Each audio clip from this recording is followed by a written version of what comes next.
Salve, salve, galerinha, tudo bem com vocês? Tudo tranquilo? Professor Sidney, vamos iniciar outro assunto importantíssimo dentro da química desse segundo ano, que é equilíbrio químico. Você já estudou toda a parte de cinética, já estudou termoquímica, e agora eu vou ter que aplicar todos esses conceitos dentro desse assunto bem, mas bem importante dentro da química, chamado equilíbrio químico. Primeiro, as primeiras informações técnicas que você precisa saber.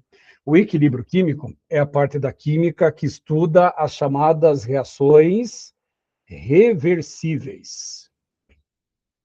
Reações reversíveis.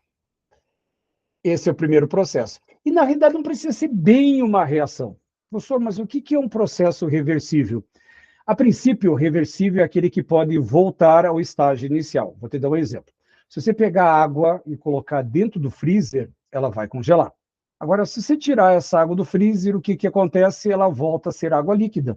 Se eu quiser colocar no freezer, volta a congelar, vira água líquida, congela, líquida, congela, líquida. Eu posso voltar ao estágio inicial. Isso é um processo reversível. Porém, dentro da química, quando eu falo em reações reversíveis, são aquelas que podem voltar ao estágio inicial, ou seja, que elas voltam aos meus mecanismos das substâncias de origem. E isso é um processo reversível. Outro detalhe importantíssimo: essas reações reversíveis normalmente acontecem em ambiente fechado. Ambiente fechado. Vou te dar um outro exemplo. Imagine que você vá lá no mercado e aí você compre um refrigerante, esses de 600 ml. Uma Coca-Cola, por exemplo. Aí você pega aquela Coca-Cola, pega bem, agita ela bem, coloca ela no chão, corre, dá uma bicuda nela, joga na parede, agita mais um pouquinho.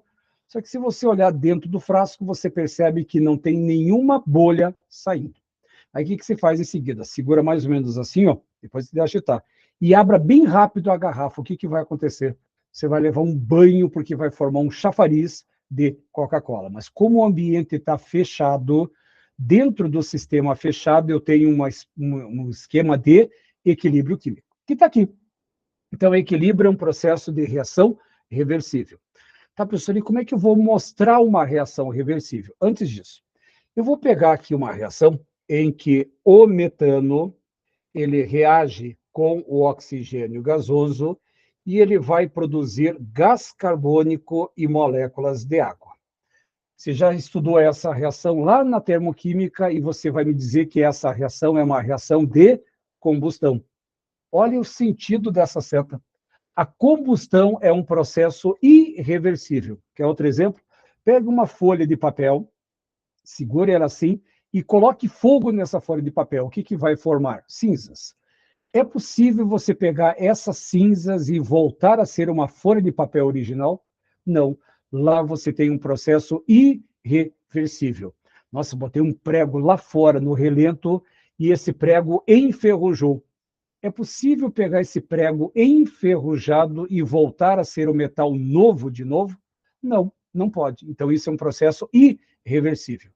Tá, professor, e como é que você vai representar um processo reversível? E aí vem a simbologia. Vou te dar uma outra reação. Imagine que eu tenho nitrogênio reagindo com hidrogênio, e aí vai acontecer essa simbologia aqui. Ó. Eu vou até colocar uma outra cor para ficar mais fácil a representação. Nitrogênio reagindo com hidrogênio, produzindo NH3. Ah, professor, mas tem duas setas. Pois é, vou colocar cores aqui. Essa seta que eu vou colocar em vermelho, que eu vou numerar de 1, é um processo chamado de reação direta. E essa seta que eu vou colocar em azul, que eu vou representar o número 2, é uma reação inversa. Então, cada uma dessas reações tem um nome. Essa reação 1, ela é chamada de reação direta. Reação direta. E essa reação 2, ela é chamada de reação inversa. Reação inversa. Essas são as duas reações que acontecem. Só para você entender melhor, essa reação direta, que eu vou colocar em vermelho, é a reação que ocorre assim, ó. Nitrogênio reage com hidrogênio, produzindo duas moléculas de NH3. Só que a reação inversa é aquela que você olha da direita para a esquerda. E o que acontece na reação inversa? Duas vezes o NH3 está produzindo o nitrogênio mais 3 de hidrogênio. Esses são os processos que ocorrem numa reação em equilíbrio. Então, repare, eu vou ter duas setas. Essa é a simbologia clássica que você vai ter que utilizar para representar uma reação em equilíbrio ou um processo em equilíbrio. Então, eu vou ter uma reação direta, que aponta para a direita, e aquela que aponta para o outro lado é a chamada reação inversa. Tá, professor, mas como é que eu vou saber quando que uma reação atinge o equilíbrio? Opa, temos aí uma condição bem legal. Para que aconteça o equilíbrio químico, repare que eu tenho apenas uma única condição, bom que é singular. Qual é a condição básica única e necessária? Que a velocidade da reação direta seja igual à velocidade da reação inversa. Olha só, lembrando que essa reação 1 é a reação direta e essa reação 2 é a chamada reação inversa.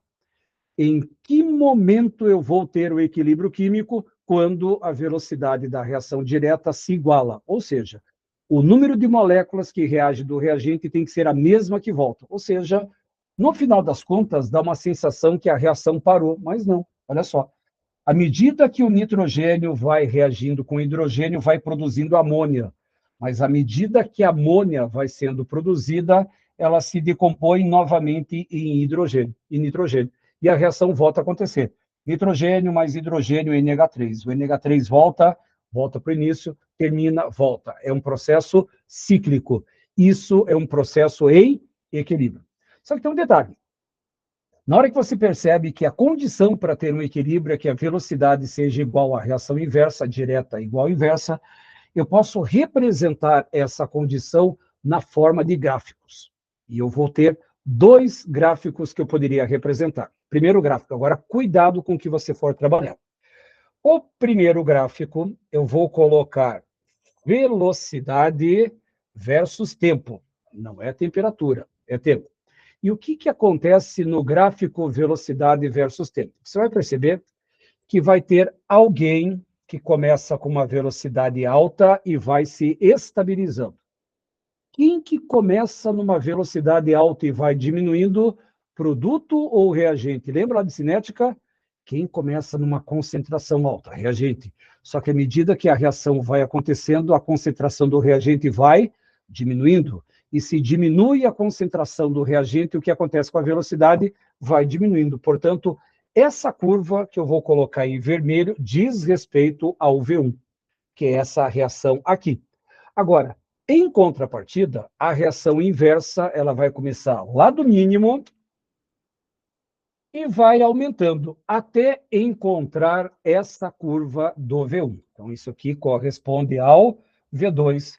E o que vai acontecer quando essas duas curvas se juntarem? Aí você vai ter uma única linha a partir daqui. E aí a pergunta-chave: o que acontece nesse ponto em que o V1 é igual ao V2? Repare que quando o V1 é igual ao V2, o que você tem? A situação do equilíbrio. Logo, o primeiro gráfico que você tem para mostrar a condição de equilíbrio, o V1 igual ao V2. Essa é a primeira parte gráfica que vai me interessar. E repare, por enquanto a gente só está na parte teórica. O que é uma reação irreversível? Aquela que pode voltar ao estágio inicial. Como é que eu consigo identificar num mecanismo, numa equação química, que a reação está em equilíbrio? Duas setas. Essa que aponta para a direita é chamada de reação direta e a seta que aponta para o lado oposto de reação inversa. Em qual momento eu tenho equilíbrio? Quando a velocidade da reação direta se iguala à velocidade inversa. Deixa eu tentar mostrar para vocês de uma outra forma. Veja bem, imagine que você tem um frasco fechado em que... Deixa eu pegar minha garrafinha de água para você compreender. Veja bem, essa garrafinha de água já está fechada há um certo tempinho. Então, na hora que você tem um ambiente fechado, eu tenho um equilíbrio. Só que a água que está aqui dentro está evaporando. Só que como o sistema está fechado, ela não consegue ir para o ambiente. Então, nesse exato instante, existem 100 moléculas de água, só estou chutando o valor, tá? 100 moléculas de água evaporando. Só que no momento que essas 100 moléculas evaporam, existem 100 moléculas de água, de vapor d'água, que estão entrando no processo de condensação e voltando para o estado líquido. Então, olha só, 100 moléculas evaporam e na hora que essas 100 moléculas evaporam, 100 moléculas estão se condensando. Ou seja, se você olhar aqui de fora, você vai perceber que não está acontecendo nada, mas lá dentro está acontecendo um processo dinâmico em que esse reagente está virando produto, só que à medida que o reagente vira produto, o produto vira reagente. Embora aqui dentro não é uma reação, é um fenômeno físico. Então, o número de moléculas de água que evapora é o mesmo de moléculas que condensam. Nessa reação, à medida que o nitrogênio reage com o hidrogênio, produz NH3. Só que à medida que o NH3 é produzido, ele volta a produzir N2H2, que voltam a reagir, que volta a produzir, que volta a reagir, produz. É um processo cíclico. E em que momento, graficamente, eu tenho equilíbrio? Quando as duas velocidades se igualam. Agora tem que tomar cuidado com o segundo gráfico. O meu segundo gráfico vai ser concentração versus tempo. Deixa eu aproveitar. Já vão se acostumando com essa simbologia. Essa simbologia aqui representa uma concentração em mol por litro. Mol por litro. E aqui embaixo eu volto a ter o tempo. Esse gráfico de concentração versus tempo, ele pode ter vários formatos, mas um que pode complicar entre aspas a vida de vocês, vai ser esse daqui. Eu tenho alguém que começa alto e vai se estabilizar com o passar do tempo. Quem que é esse componente que começa numa concentração alta e vai diminuindo com o passar do tempo? Esse é o meu reagente. Que nesse caso seriam esses dois componentes aqui. Porém, à medida que esses dois reagentes vão reagindo, começa a formação do produto. E aí vai ter uma curva que vai começar do mínimo e vai se estabilizar. Portanto, essa curva que eu vou colocar em azul representa os produtos da reação. E aí eu faço uma pergunta, agora seja bem sincero e bem rápido na sua resposta. O que está acontecendo nesse ponto aqui, ó? Ah, nesse ponto está acontecendo o equilíbrio. Não, repare. No primeiro gráfico, repare a condição. O V1 é igual a V2. Mas no segundo gráfico, repare que nesse ponto, a concentração do reagente continua descendo e a concentração do produto continua subindo. O que eu tenho nesse ponto? Simplesmente eu tenho que a concentração do reagente e do produto é a mesma. Mas isso indica a formação de equilíbrio? Não. O equilíbrio só vai ser atingido aqui, ó. Na hora que você perceber que a partir daqui, ó, a concentração do produto e do reagente não tem mais alteração. Portanto, o equilíbrio vai ser atingido nesse ponto em que a concentração do produto e do reagente não variam mais. Cuidado com esse gráfico aqui. Concentração versus tempo, pode ser que as curvas nem se cruzem. O reagente fica aqui embaixo, aliás, o reagente fica aqui em cima e o produto fica aqui embaixo. Mas, normalmente, em prova, para dar um pouquinho mais de emoção para a vida de vocês, as curvas vão se cruzar. E quando as curvas se cruzam, não é o ponto de equilíbrio. Aqui, sim. Quando as velocidades se igualam, eu tenho equilíbrio. Mas quando as concentrações se igualam, não é equilíbrio. O equilíbrio é atingido quando não há mais variação de concentração. Tanto que, para você determinar um equilíbrio, vai depender das concentrações iniciais? Não. Primeiro porque a concentração inicial do produto é zero. E a concentração do reagente é máxima. Só vai ter o equilíbrio quando as concentrações não tiverem mais variação. Então, repare, essa primeira aula que fala sobre equilíbrio, ela é estritamente teórica. E só para retomar mais um pouquinho. Então, quando eu falar em equilíbrio, equilíbrio químico é a parte da química que estuda as chamadas reações reversíveis. Quando que eu vou saber que tem uma reação reversível? Pelas duas setas. Seta que aponta para a direita direta, seta que aponta para a esquerda inversa, condição. A velocidade da reação direta igual à velocidade inversa. tradução disso na análise gráfica.